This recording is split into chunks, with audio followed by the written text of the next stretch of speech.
W. Bush, Jamil, Jaffer, and former FBI Deputy Assistant Director Peter Strzok. He's also the author of Compromised: Counterintelligence and the Threat of Donald J. Trump. And so since you wrote the book, I'm going to start with you on this very notion, Peter, because first of all, you have seen, really, and you have incurred the wrath of Donald Trump over time.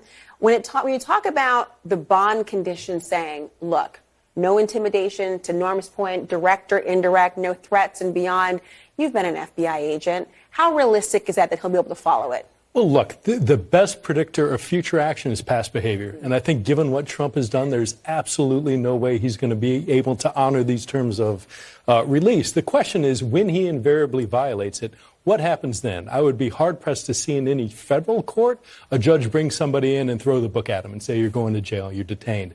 At a state level or county level, I suspect that's probably the same thing. But I do expect, A, Trump is not going to be able to abide by these conditions. And when he does violate it, that we'll see a slowly escalating response by the court to try and get him back in line. But again, you're asking something that is inherently not in his nature. It hasn't been in his nature most of his professional life. It's going to come to a conflict. I mean, tell a baby not to cry in some respects, right? But you know what? He said actually it might accelerate. You're talking about Judge Chutkan, who said, look, the more you talk, the faster this court date's going to actually come. Maybe a little bit of reverse psychology happening in that realm. But when you look at this, imagine you're his lawyer, which... Did anyone shudder just now? Okay, imagine you're his lawyer for a moment and you're thinking to yourself, how am I going to make sure that I don't overcomplicate or make my case even more complicated in any of these different venues? Because what he says in one could be interpreted to mean other cases as well.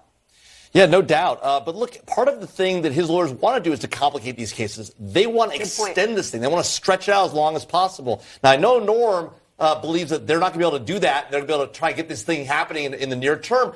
But I think the lawyers are going to work really hard to create as much noise, throw as much sand in the gears as possible. They want to stall this thing. The longer it goes, the better it is for Donald Trump politically. The more likely he is, if he's elected, to be able to get rid of some of, not all of, at least the federal charges if he gets elected and can get the Justice Department off his back. I mean, calling me naive for a second, Tia, but it might be good for him politically, but what about the voters? Because they, in many respects, want to have some level of resolution or at least some insight as to whether this is going to be the albatross around their neck going forward for all their policy discussions or whether they're going to be able to kind of be wiped clean away.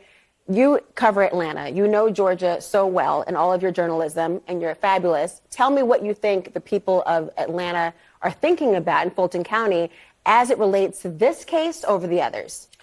Well, number one, I think the people of Atlanta and Fulton County want a safe procedure. They don't want violence. They don't want a January 6th coming to their city. They want to see the justice system play out in a way that's fair to Donald Trump, fair to the 18 co-defendants, but that keeps everything in the courthouse. So I think that people of Atlanta are a little bit nervous about, are pro-Trump supporters going to show up? Is there potential for some drama around either when Trump and the other co-defendants start turning themselves in or indictments and other court hearings? But I think in the broader sense, what the people of Atlanta want is the same thing as what the people of America want. And that is accountability. We've seen recent polling, and people say they do think Trump should be held accountable. They actually believe that these charges are worth pursuing, at least, again, to let him have his day in court, and let's get all the facts out there. But is Georgia unique in that? Because Georgia has already been unique in the sense that their governor, secretary of state, lieutenant governor, and beyond, all sort of held the line. They were not able to be, didn't even campaign with Donald Trump, and they were successful anyway. When you look at all this, Norm, and think about the timing of it, it's one thing to have accountability, but accountability seems to lose steam if it's farther away from the present time. Well, it's better to have it sooner. I do think that we're going to get at least one and maybe two of these trials in 2024, so that will be some accountability.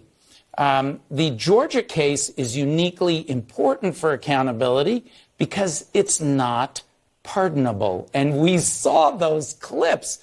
I mean, what has it come to in the United States when you have major political figures who are speaking up against accountability and against the equal application of the laws. Hundreds and hundreds of these insurrectionists tried in D.C. who've gone to jail. Why shouldn't the alleged ringleaders have their day in court?